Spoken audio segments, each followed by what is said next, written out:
Okay, so welcome you all once again, lecture of data science, and now we'll cover study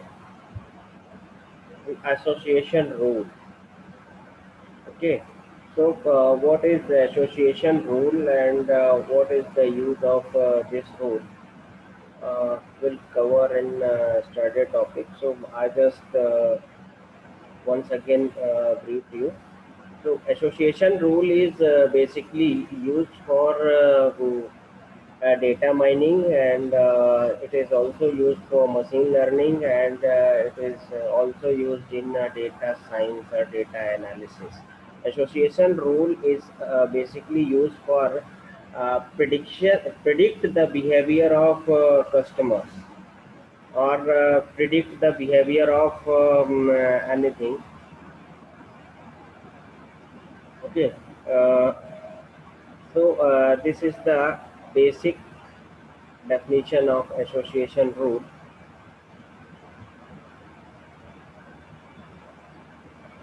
Association rule mining is a procedure which aim to observe the frequently occurring patterns, okay, and correlation or the association from the data sets found in various kinds of databases, such as a relational database, traditional database. The main thing is that the association rule we predict prior. ठीक है ना? So before happening any events, you can predict about that. That is the role of association. Okay.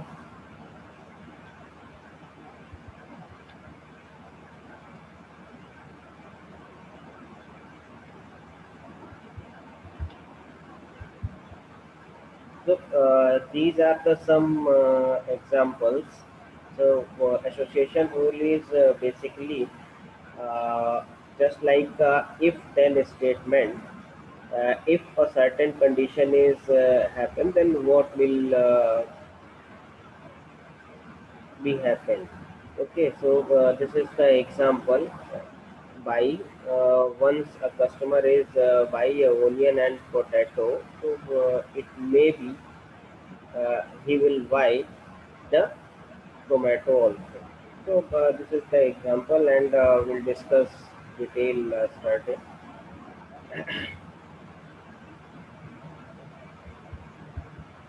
So these are the some rules according this formula. We can compute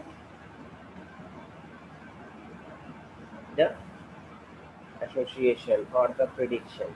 Okay, support. What is support? Support क्या है? Support means the total events, total activity. ठीक है, जो भी total activities हो रही हैं, ठीक है, उसको हम सपोर्ट बोलेंगे। एंड कॉन्फिडेंस किसको बोलेंगे कि जो भी इवेंट्स परफॉर्म हुए हैं, जो भी इवेंट्स हुए हैं टोटल, उनमें से कितने इवेंट्स ऐसे हैं कि अगर ऐसा हुआ तो यही होगा। ठीक है ना? तो ये कंडीशन है। ठीक है ना? कि अगर सपोज दैट हमने देखा था कि अगर कोई कस्टमर जो है ना ब्रेड मिल्क और क्या बोलते हैं उसको, हाँ, ब्रेड और मिल्क परचेज करता है, तो डेफिनेटली वो बटर परचेज करेगा। ठीक है, दैट इज द कॉन्फिडेंस। ठीक है। अब इसके बाद फिर वो परसेंटेज है कि कितना परसेंट जो है हम अडॉप्ट कर पा रहे हैं, है ना? कितनी सिमिलरिटीज हैं इसमें। तो ये चीज़ें थी, इसके बारे में हम लोगों ने कल देख लिया था। ठीक है, डिटेल एग्जांपल्स हमने देखा था। अब इसके कुछ टाइप्स थे। ठीक है, उन टाइप्स में classification of association rule. So basically, association rule is divided into three types. One is the single dimensional, multi-dimensional, and hybrid dimension. So single dimension is when we consider only one dimension. It means one relationship among the uh, events. ठीक है, like bread and butter. these are the two things and relationship only buy. ठीक है, if a customer buy bread, he'll definitely buy the butter. So and the next is multi-dimensional, means more than one or two relation is established. ठीक है, जैसे यहाँ पे देखिए कि occupation है, कोई कस्टमर है जिसका ऑक्यूपेशन क्या है कि वो एक आईटी इंडस्ट्री में वर्क कर रहा है, आईटी प्रोफेशनल है और उसकी एज जो है ना वो ग्रेटर देन 22 ईयर है। So it may be possible कि वो लैपटॉप परचेस करेगा। ठीक है ना, तो यहाँ पे दो देखिए रिलेशनशिप क्या है, एक तो उसका ऑक्यूपेशन है, दूसरा उसकी एज है और तीसरा है बाइक। ठीक है ना, तो ये तीन चीज़ें एसोसिएट हो रही हैं।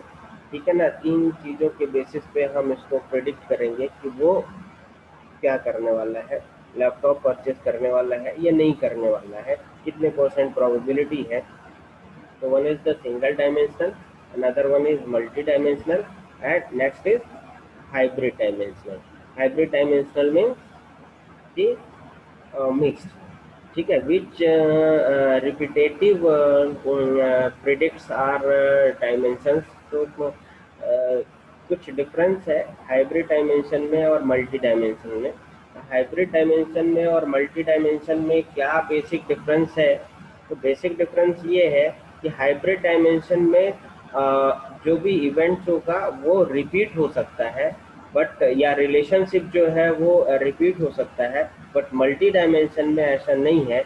जैसे यहाँ पे देखिए कि कोई पर्सन है, अगर वो 5 o'clock पे किसी शॉप पे जाता है तो मे बी पॉसिबिलिटी है कि वो टी की डिमांड करेगा, तो यहाँ पे क्या करेगा, बाई या T at a time. Time क्या है उसका, यहाँ पे एक कंसेंट आ रहा है हमारे पास टाइम का, दूसरा है बाई और तीसरा एक और है कि अगर वो चाय ले रहा है 5 बजे तो मे भी पॉसिबिलिटी है कि वो बिस्किट्स भी परचेस करेगा। तो यहाँ पे दो चीज़ें हैं, मतलब कि दो ऐसे रिलेशनशिप हैं जो रिपीट हो रहे हैं, एक है बाई का और ये एक क्लॉक का अलग है। ठीक है ना, अगर वो 5 बजे आता है तो वो चाय और टी की डिमांड करेगा, अगर वो लंच टाइम में आएगा तो कुछ दूसरी चीज़ की डिमांड करेगा, मॉर्निंग में आएगा तो किसी और चीज़ की डिमांड करेगा। तो ये चीज़ें हैं जो एसोसिएशन रूल को डिवाइड करती हैं। तो तीन तरीके से हम इसको क्लासिफाइड कर सकते हैं, सिंगल, हाइब्रिड एंड मल्टी। इसके बाद कुछ पॉपुलर एल्गोरिथम्स हैं जिनके बेसिस पे हम क्या कर सकते हैं, प्रिडिक्ट कर सकते हैं, एसोसिएशन रूल को हम इम्प्लीमेंट कर सकते हैं। ठीक है, तो the most popular algorithm is apriori algorithm, जो कि आपके सिलेबस में है, ये तो आपके सिलेबस में नहीं है। ठीक है, तो एल्गोरिथम्स जो हैं वो आपके सिलेबस में नहीं है। ठीक है, तो ये भी दो एल्गोरिथम्स हैं जो कि आपके प्रेडिक्शन में काम आता है एसोसिएशन रूल में, association rule mining. Next, the application of association rule. So these are the some applications which are used where we can use the association rule. One is the wave uses mining, banking, bioinformation, and market based analysis, credit debit card analysis, and product clustering and category design, sorry, catalog designing. So these are the some fields where we can use the association rule. So ये applications हैं जहाँ पे हम अपने association rule को apply कर सकते हैं। ठीक है ना, वेब डिज़ाइनिंग में किस तरीके से अप्लाई कर सकते हैं, आज की डेट में आप देख रहे हैं कि अगर आपके बिहेवियर को एनालिसिस करके और आपके पास उसी टाइप के एडवर्टीजमेंट भेज रहे हैं, आप जीमेल में लॉगिन करते हैं, आप यूट्यूब में लॉगिन करते हैं, इवन दो आप किसी भी गूगल गूगल में अगर मान लीजिए कि कोई भी कोर्स को सर्च करते हैं, तो आप अगर अपनी मेल आईडी बनाते हैं तो आप अपनी मेल आईडी में आपने क्या रखा हुआ है, अपनी प्रोफाइल क्या डाली हुई है। जैसे आपने प्रोफाइल डाली है, आप स्टूडेंट हैं, आपकी एज जो है ना इस कैटेगरी में बिलोंग करती है ना, और आप प्रोफेशनल्स हैं, बीएससी कर रहे हैं, बीए कर रहे हैं, मतलब आप किसी न किसी जो है ना कोर्स के साथ में इन्वॉल्व है।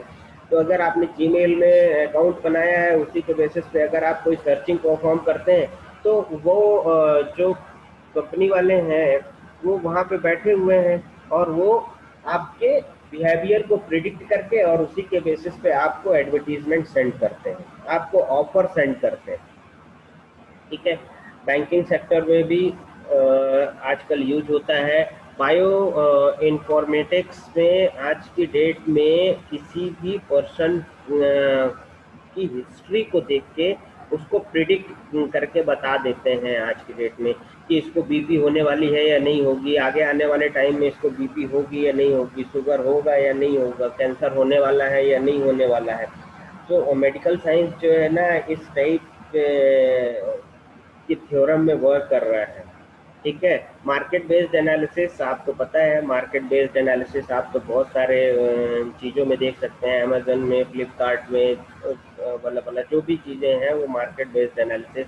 क्रेडिट डेबिट कार्ड एनालिसिस, मतलब कि अगर हम कोई क्रेडिट कार्ड होल्ड कर रहे हैं, डेबिट कार्ड होल्ड कर रहे हैं, तो उसको हम कहाँ यूज़ कर रहे हैं, कैसे यूज़ कर रहे हैं, कितने अमाउंट के लिए यूज कर रहे हैं। तो ये सारी चीज़ें हैं। ठीक है ना। यहाँ पे ऑफर्स वगैरह वो लोग प्रमोट करते हैं, जो कॉलिंग टीम्स होती हैं इनकी या सर्वे की टीम होती है, तो by digital marketing, through male and through social media sites, तो बहुत सारी जो चीज़ें हैं उसके थ्रू आपको प्रमोशंस वगैरह सेंड करते हैं। ठीक है। प्रोडक्ट क्लस्टरिंग, प्रोडक्ट क्लस्टरिंग में भी as per the customer demand and catalogue design. ठीक है। तो ये कुछ फील्ड्स हैं जहाँ पे हम अपने एसोसिएशन रोल माइनिंग का यूज करते हैं। इसके बाद देखिए apriori algorithm. Apriori algorithm is given by R Agrawal and R Srikanth in 1994। Okay, so this is the apriori algorithm. ठीक है। अप्रियरी एल्गोरिथम को ये दो लोगों ने सजेस्ट किया था in 1994. It is used for finding frequent items in a data set for Boolean association rule. Boolean association rule. Either it will happen or it will not be happen. Okay. And algorithm is a priori because it use the prior knowledge of frequent item properties. ठीक है। मतलब हम पहले से ही predict करके और हम बता देंगे कि ये चीज इसका होने वाला है। ये चीज आज की डेट में देखिए साइकोलॉजिकल, ये जो यहाँ पे दो चीजें लिखी हुई हैं, ठीक है ना, इनका मतलब समझिएगा, रीजन समझिएगा कि आप अगर किसी मॉल में जाते हैं तो उनके मॉल में जो आइटम्स का स्टोर होता है कि मतलब किड सेक्शन के बगल में टॉयज रख देंगे या किसी और चीज के बगल में कोई दूसरी चीज रख देंगे, कुछ ऑफर वहां पे डाल देंगे। तो ये सारी चीजें उन वहाँ वो उस चीज का इंस्टॉल क्यों रखते हैं, उसका रीजन क्या है, क्योंकि वो सारी चीजें जो है ना प्रियर एनालिसिस करते हैं। ऐसा नहीं है कि वो उनके रखने का कोई रीजन नहीं है, उनके रखने का वहाँ पे उस जगह पे उसका रीजन है। ठीक है ना। क्यों? क्योंकि वो पहले से प्रिडिक्ट कर रहे हैं कि इतना परसेंट लोग आते हैं, तो इतने परसेंट लोग अगर ये खरीदने आ रहे हैं तो उसको ये परचेस करके जाते हैं। ठीक है ना। दैट इज द प्रॉफिट, है ना। कोई मॉल में अगर शक्कर और बिस्किट और यही सारी चीजें बेचेगा तो उसको प्रॉफिट नहीं होगा। मॉल में सबसे बड़ी बात ये होती है कि आप उस कस्टमर को वो प्रोवाइड कर दो जो वो लेने नहीं आया है। प्रॉफिट तो ये, ठीक है ना। या कई बार क्या होता है कि उसको ऑफर दे देते हैं, ठीक है। सपोज दैट कि आप कहीं पे भी गए, एक टी शर्ट खरीदा आपने, तो उसने आपको दे दिया, बोले भैया आपको जो है ना ये 500 का वाउचर दे दिया। अब 500 का वाउचर कब अप्लीकेबल है? जब आप 1000 की परचेजिंग और करोगे तो 500 का वाउचर आपका अप्लीकेबल है। तो ये सारी चीज़ें जो है ना प्रिडिक्शन के बाद, प्रिडिक्ट करने के बाद जो है ना वो ये ऑफर्स लॉन्च करते हैं, इंस्टॉल लगाते हैं, या जो कुछ भी होता है ये सब प्रिडिक्शन के बाद होता है। ठीक है। अब इसके बाद देखिए, apriori algorithm is most popular algorithm for mining association rule. It is a mining association rule and it finds the most frequent combinations in data sets and identifies the association rule between the items. ठीक है। it finds the combination of it finds the relationship between any two products, ठीक है, as per there data set. ठीक है। जो भी उनके पास data set था या प्रियर हिस्ट्री थी, उस प्रियर हिस्ट्री के बेसिस पे उनके बीच का रिलेशनशिप एस्टेब्लिश करते हैं। रिलेशनशिप एस्टेब्लिश करने के बाद वो किसी रूल में, रूल के थ्रू उसको इम्प्लीमेंट करते हैं, है ना। अब ये देखिए, इसको जो है जो भी रिलेशनशिप है उसको हम 3 रूल्स के बेसिस पे क्या कर सकते हैं, इम्प्लीमेंट कर सकते हैं। ठीक है ना। These are the 3 important factors. इसके बारे में भी हम प्रीवियस क्लास में पढ़ चुके हैं। One is support, another one is confidence, and next one is the link. ठीक है। अब सपोर्ट क्या होता है? एनीवन, सपोर्ट क्या है? कोई बताएगा मुझे कल के एग्जांपल के through? What is support? Adarsh?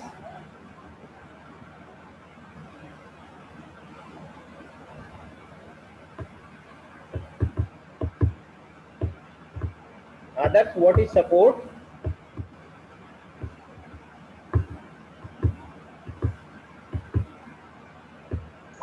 Yes sir.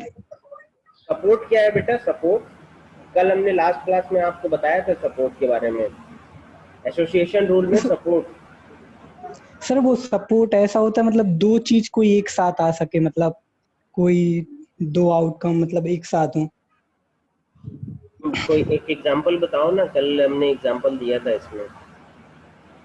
Sir वो एग्जांपल तो याद नहीं है अच्छा सर चलिए, मुझे। कॉन्फिडेंस बताइए, कॉन्फिडेंस क्या है? What is confidence? सर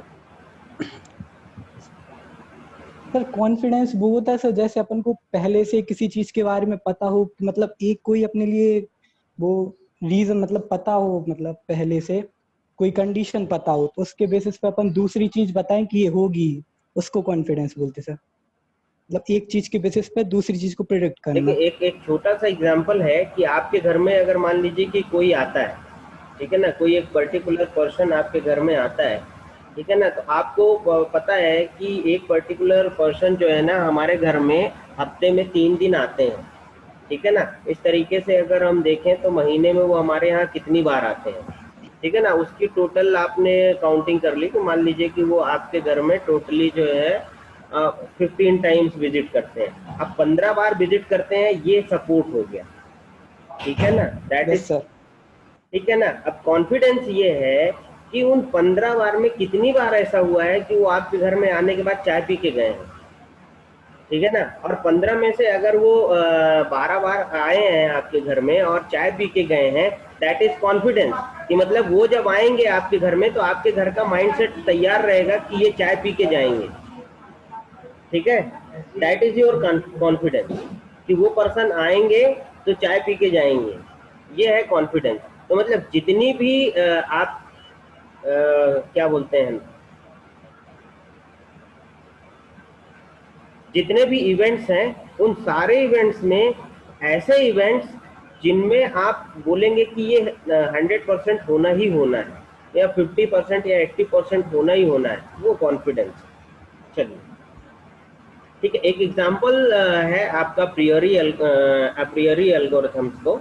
ठीक है ना। मतलब कि एसोसिएशन रूल को किस तरीके से हम क्या कर सकते हैं, फाइंड कर सकते हैं by using a Prairie algorithm. उसका एक एग्जांपल है, इसको आप देखिए।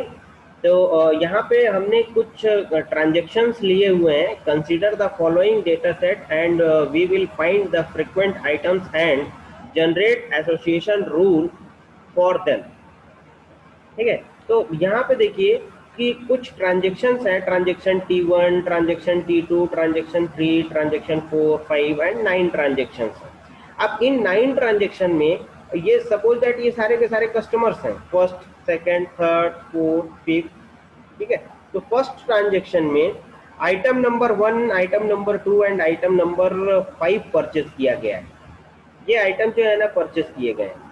सेम दूसरे ट्रांजेक्शन में item number 2 and item number 4 purchase किया गया है। तो ये एक टेबल है आपके पास, ठीक है ना। अब इसमें देखिए कुछ रूल दिया हुआ है कि इसको कैलकुलेट करने का क्या रूल है। मिनिमम सपोर्ट काउंट इज 2, है ना। अगर एक काउंट आता है या एक 2 से कम आता है तो हम उसको जो है ना नहीं काउंट करेंगे। अब कॉन्फिडेंस जो है, मिनिमम कॉन्फिडेंस इज 60%। यहाँ पे हम कंसीडर करेंगे मिनिमम कॉन्फिडेंस 60% यहाँ पे माना है कि अगर हम इसका निकालेंगे तो 60% से ज़्यादा कॉन्फिडेंस नहीं आने वाला है या उससे ज़्यादा नहीं होगा। लेकिन अगर 60% आ रहा है तो हम मानेंगे कि हाँ चलो ठीक है भाई। ठीक है, तो अब इसके बेसिस पे आप कैलकुलेट करेंगे। तो किस तरीके से कैलकुलेशन होना है, स्टेप नंबर फर्स्ट में हमने लिखा k इज इक्वल टू 1।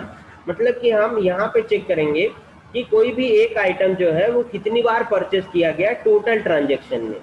ठीक है ना, ध्यान दीजिए, टोटल ट्रांजेक्शन में नंबर ऑफ आइटम्स परचेजिंग। ठीक है ना, तो यहाँ पे हमने देखा कि आइटम नंबर फर्स्ट जो है वो कितनी बार परचेज हुए टोटल ट्रांजेक्शन में। यहाँ पे इस टेबल में हमने ये टेबल प्रिपेयर करी कि item number 1 6 time, item number 2 7 time, item number 3 6 time, item number 4 2 time, item number 5 2 time. ठीक है, अब देख लीजिए, इसमें से देख लीजिए, यहाँ पे आइटम नंबर 1 है, देखिए फर्स्ट ट्रांजेक्शन में हुआ परचेजिंग 1, इसके बाद फिर ये 2, इसके बाद यहाँ पे 3, इसके बाद देखिए 4, 5 और ये 6। ठीक है, क्लियर है। इसी तरीके से हम आइटम नंबर 2 का देख लेंगे। आइटम नंबर 2 परचेज हुआ है 1 2 3 4 5 और ये 6। ठीक है, और कहीं मिस हो रहा हो तो फिर अपन देख लेते हैं। तो इस तरीके से ये हमने टेबल जनरेट कर ली। ठीक है, अब ये टेबल जनरेट हो गया। अब इस टेबल में हम वहां से देख लेंगे। अगर देखिए एक बार अगर कोई आ रहा है तो उसको हम हटा देंगे, क्यों? क्योंकि हमारे न्यूमेरिकल में सबसे पहले ही कंडीशन दी हुई है कि हम क्या करेंगे, सपोर्ट काउंट 2 से कम आ रहा है तो हम उसको हटा देंगे, उसको हम अपने में काउंट नहीं करेंगे। ठीक है ना। अब इसके बाद हम क्या करेंगे, स्टेप नंबर 2 में k इज इक्वल टू 2 देखेंगे। अब यहाँ पे हम ज्वाइनिंग रूल अप्लाई करेंगे। क्या करेंगे? ज्वाइनिंग रूल अप्लाई करेंगे। मतलब कि हम देखेंगे कि जो हमारे पास ट्रांजेक्शन्स थे उन ट्रांजेक्शन्स में, ठीक है, मिक्स करेंगे कि कौन से आइटम किस में परचेज हुए हैं। ठीक है ना, तो इसका भी एक टेबल यहाँ पे प्रिपेयर कर लिया। ये हमारे पास ये ट्रांजेक्शन, ये देखिए ये ट्रांजेक्शन टेबल थी। अब इसके बाद हमने एसोसिएट किया, मतलब ज्वाइन किया। तो आइटम नंबर 1 के साथ में आइटम नंबर 2 परचेज करने की कितनी काउंट थी, सपोर्ट काउंट आप यहाँ पे निकाल लीजिए, सपोर्ट काउंट। ठीक है, आइटम नंबर 1 के साथ में आइटम नंबर 2, आइटम नंबर 1 के साथ में आइटम नंबर 2 फर्स्ट 1 हुआ, 2 हुआ, 3 हुआ और ये 4 हुआ। ठीक है ना, मतलब कि इन 9 ट्रांजेक्शन में 4 ट्रांजेक्शन ऐसे हैं जिसमें आइटम नंबर 1 के साथ में आइटम नंबर 2 परचेज किए गए। ठीक है, तो ये टेबल हो गई। इसी तरीके से आपने सारी टेबल्स निकाल ली। अब सारी टेबल्स निकालने के बाद हमारे पास दिया हुआ है कि हम सपोर्ट काउंट अगर हमारा 2 से कम आता है तो उसको हम एलिमिनेट कर देंगे। तो यहाँ पे सपोर्ट काउंट हमारा ये 2 से कम आ रहा है, एक ये 2 से कम आ रहा है और इसके बाद ये, हाँ ये सारे 2 से कम आ रहे हैं। तो इनको हमें क्या कर देना है, एलिमिनेट कर देना है। इनको आप नेक्स्ट टेबल में एलिमिनेट कर दीजिए। देखिए यहाँ पे वही लिखा हुआ है, ठीक है ना, जो थ्योरी लिखी है वो वही लिखी हुई है। तो यहाँ पे हमने इनको एलिमिनेट कर दिया, हमने सिर्फ और सिर्फ उन्हीं को रखा जो हमारा सपोर्ट काउंट 2 या 2 से ज़्यादा आ रहा है, ठीक है ना।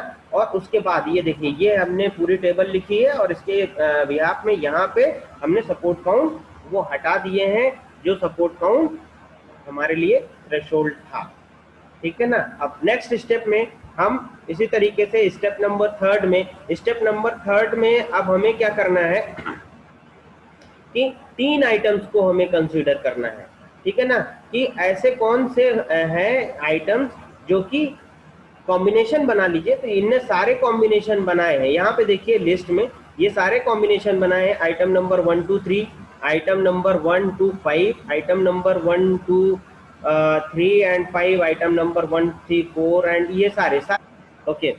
सो यहाँ पे भी हम क्या कर देंगे, उन आइटम्स को एलिमिनेट कर देंगे, ठीक है। एलिमिनेट करने के बाद, ठीक है, नेक्स्ट स्टेप में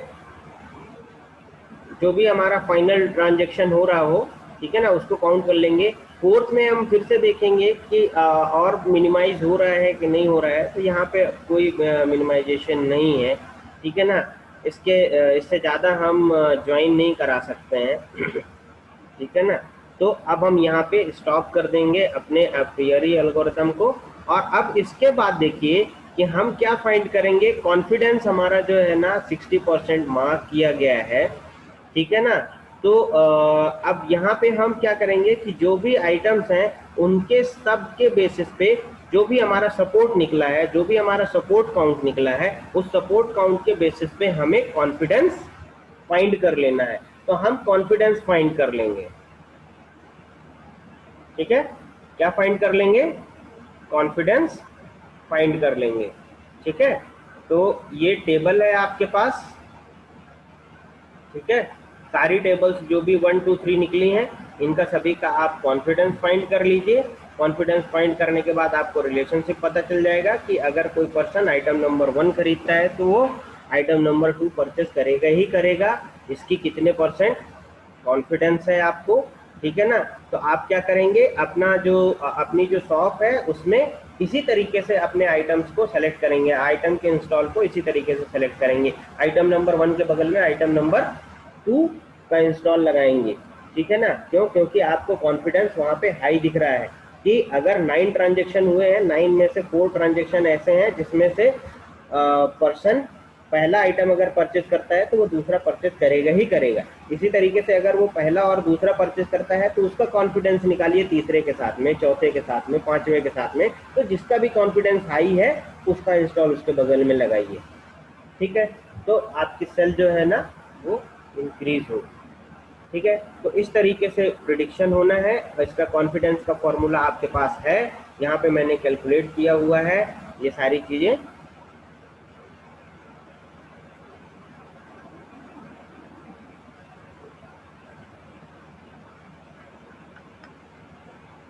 So thank you.